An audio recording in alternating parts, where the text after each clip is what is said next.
Hello और welcome back English learners. ये क्या है? बाय और बाय क्या है?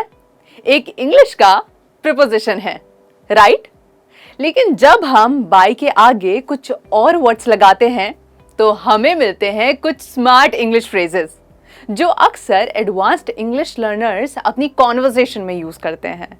मैं हूं विशाखा, आपकी नई इंग्लिश ट्रेनर, और आज के इस इंग्लिश लेसन में हम सीखेंगे बाय के साथ कुछ स्मार्ट इंग्लिश फ्रेजेस जो याद रखने में बहुत ही आसान है और आपकी इंग्लिश की फ्लुएंसी में 4 चांद लगा देंगे।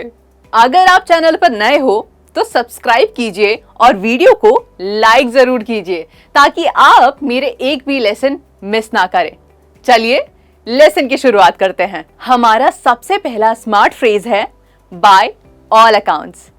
अब इसका क्या मतलब है?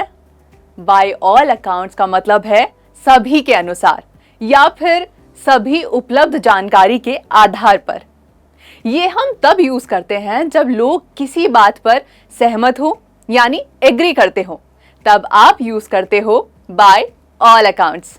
चलो कुछ एग्जाम्पल सेंटेंसेस की मदद से इसे और बेटर समझते हैं। By all accounts she was an excellent teacher who inspired many students. मतलब जो भी उन्हें जानता था सभी मानते थे कि वो एक बेहतरीन टीचर थी। Next example, the new restaurant is by all accounts worth the prices.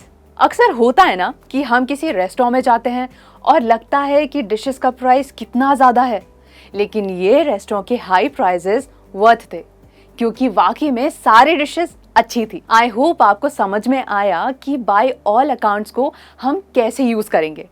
अब आपकी बारी है। आप भी बाय ऑल अकाउंट्स का यूज करके एक सेंटेंस कमेंट्स में लिखिए ताकि आपके दिमाग में इस फ्रेज की एक मेमोरी बन जाए और कॉन्वर्सेशन में आप इसे आसानी से यूज कर पाए। चलिए बढ़ते हैं नेक्स्ट फ्रेज की तरफ जो है बाय डेफिनेशन। हम डेफिनेशन नहीं कहते, ये है डेफिनिशन एंड नॉट नेशन। अब इसका मतलब बहुत सिंपल है। इसका मतलब है स्वभाव से ही, मतलब कोई चीज या इंसान स्वभाव से ही वैसा है। चलो कुछ एग्जाम्पल्स देखते हैं ताकि आपको बेटर समझ में आए। She is by definition a genius. मतलब इंटेलिजेंस उसके अंदर भरी हुई है, वो स्वभाव से ही वैसी है। दूसरा एग्जाम्पल है vegetables are by definition healthy food. मतलब स्वभाव से ही या मैं कह सकती हूँ परिभाषा के अनुसार सब्जियां हेल्थ के लिए बहुत अच्छी होती हैं। मैं उम्मीद करती हूँ कि आप मेरे साथ सेंटेंसेस बना रहे हैं। सेंटेंसेस बनाना जरूर ट्राई कीजिए, तभी आप इन फ्रेजेस को याद रख सकेंगे। नेक्स्ट फ्रेज है बाय नो मीन्स। जब आपको कहना हो नहीं मतलब नहीं या नो मीन्स नो, इसी का मतलब होता है बाय नो मीन्स। अगर सिंपल लैंग्वेज में समझाऊं तो बिल्कुल नहीं या किसी भी तरह से नहीं। चलो एग्जाम्पल्स देखते हैं। The test was by no means easy. मतलब टेस्ट बिल्कुल भी आसान नहीं थी। She is by no means a beginner in coding. मतलब वो कोडिंग में बिगनर नहीं है, यानी वो कोडिंग में काफी मंजी हुई है।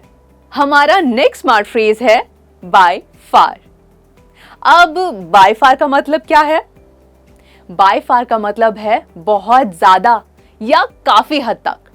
इसका यूज तब होता है जब आप किसी चीज को कंपेयर करके उसकी सुपीरियरिटी या इंटेंसिटी दिखाते हो।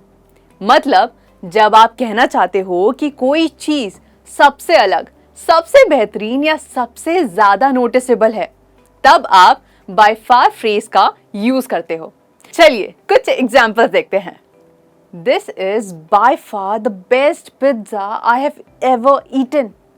मतलब अब तक जितने भी पिज्जा खाए हैं ये सबसे बेहतरीन है। By far this is the most beautiful place I have visited. ये जगह अब तक की सभी जगहों में सबसे ज्यादा खूबसूरत है। ये फ्रेज इंटेंसिटी को हाईलाइट करने के लिए यूज होता है और इसका एम्फेसिस होता है किसी चीज के सबसे ज्यादा बेहतर होने पर। तो ये था बाय फार। चलिए बढ़ते हैं अब अगली फ्रेज की तरफ, जो है by dint of. By dint of का मतलब है की वजह से या के कारण से। इसका यूज तब होता है जब आप किसी सक्सेस या अचीवमेंट का रीजन बताना चाहते हो। ये फ्रेज बताता है कि कोई काम किसी स्पेसिफिक एफर्ट, क्वालिटी या सिचुएशन के कारण पॉसिबल हुआ है। Let's look at some examples. He succeeded by dint of hard work. वो अपनी कड़ी मेहनत की वजह से सफल हुआ।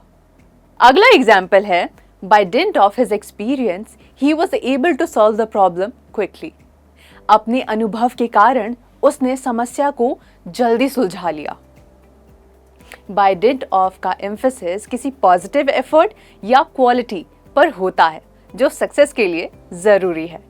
हम हमेशा कहते हैं ना कि ये काम गलती से हो गया या कोई संयोग से काम हो गया, राइट? उसके लिए बहुत बढ़िया फ्रेज है बाय एक्सीडेंट।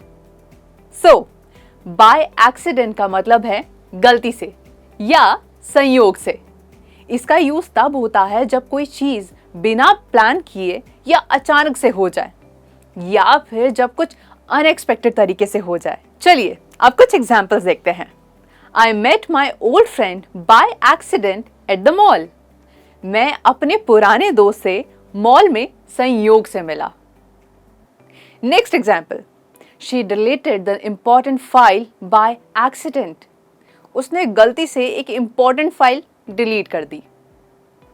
बाय एक्सीडेंट का एम्फेसिस होता है किसी काम के अनप्लान्ड या अनएक्सपेक्टेड होने पर। यह फ्रेज अक्सर किसी ऐसे सिचुएशन के लिए यूज होता है जो आपकी प्लानिंग में नहीं थी। तो चलिए अब बढ़ते हैं हमारे नेक्स्ट फ्रेज की तरफ, जो है बाय नेचर। बाय नेचर का मतलब है स्वभाव से या प्रकृति से। इसका यूज तब होता है जब आप किसी इंसान या चीज की इंटरनल क्वालिटी या उसके नेचुरल बिहेवियर के बारे में बात करते हो। ये फ्रेज किसी चीज के कैरेक्टर को डिस्क्राइब करने के लिए यूज होता है। तो चलिए कुछ एग्जांपल्स देखते हैं। She is by nature a very kind person. वो स्वभाव से ही एक बहुत दयालु इंसान है। Next example, he is by nature quite competitive. वो स्वभाव से ही काफी कॉम्पिटिटिव है, मतलब हमेशा हर कंपटीशन में फर्स्ट आना चाहता है। बाय नेचर का एम्फेसिस होता है किसी इंसान या चीज के नेचुरल या इंटरनल क्वालिटीज पर, जो उसके पर्सनालिटी या बिहेवियर का एक हिस्सा होती है। तो चलिए बढ़ते हैं हमारे नेक्स्ट स्मार्ट फ्रेज की तरफ, जो है बाय डिजाइन। बाय डिजाइन का मतलब है जानबूझकर या सोच समझकर। इसका यूज तब होता है जब कोई काम या चीज प्लान करके और इंटेंशनली की गई हो, बिना किसी गलती या एक्सीडेंट के। ये फ्रेज बताता है कि कोई काम पर्पसली किया गया है। तो चलिए इसका यूज कुछ एग्जाम्पल से समझते हैं। This app is simple by design. ये ऐप जानबूझकर सिंपल बनाया गया है ताकि लोग इसे आसानी से यूज कर सके। Next example, the cafe's rugged, unfinished look seems accidental, but it's actually by design. Cafe का खुरदुरा और अधूरा लुक ऐसा लगता है जैसे गलती से बनाया हो, लेकिन ये जानबूझकर बाय डिजाइन बनाया गया है। इन शॉर्ट, बाय डिजाइन का यूज किसी काम के इंटेंशनल और प्लान्ड होने पर किया जाता है। तो चलिए बढ़ते हैं हमारे 9th स्मार्ट फ्रेज की तरफ, जो है बाय हैंड। बाय हैंड का मतलब सिंपल है, हाथ से। इसका यूज तब होता है जब कोई चीज मैनुअली, बिना किसी मशीन या ऑटोमेशन के, सिर्फ इंसानी हाथों के जरिए की गई हो। ये फ्रेज किसी के मैनुअल एफर्ट और केयर को दर्शाता है। तो चलिए कुछ एग्जांपल्स देखते हैं। These cookies are made by hand. ये कुकीज हाथ से बनाई गई हैं, बिना किसी मशीन का यूज किए। Next one, she prefers to wash her delicate clothes by hands. वो अपने नाजुक कपड़े जैसे रेशम या पतले कपड़े हाथ से धोना पसंद करती है, वॉशिंग मशीन का यूज नहीं करती। बाय हैंड का एम्फेसिस होता है किसी काम के मैनुअली होने पर, जो अक्सर एक्स्ट्रा केयर और पर्सनल टच के साथ किया जाता है। और अब बढ़ते हैं हमारे लास्ट फ्रेज की तरफ, जो है बाय हार्ट। बाय हार्ट का मतलब है मुंह जुबानी याद करना या बिना देखे याद रखना। इसका यूज तब होता है जब आप किसी चीज को इतनी अच्छे तरीके से याद कर लेते हो कि आपको उसे रिपीट करने के लिए किसी नोट्स या रेफरेंस की जरूरत नहीं होती। तो चलिए कुछ एग्जाम्पल्स देखते हैं। She knows all the lyrics of her favorite songs by heart. उसे अपने फेवरेट सॉन्ग्स के सारे लिरिक्स मुंह जुबानी याद हैं। Next one, actors often memorize their dialogues by heart before the shoot. Actors अक्सर अपने डायलॉग्स मुंह जुबानी याद करते हैं शूट के पहले। इन शॉर्ट, बाय हार्ट मतलब अच्छी तरह याद रखना और बिना किसी मदद के लिखना या बोलना।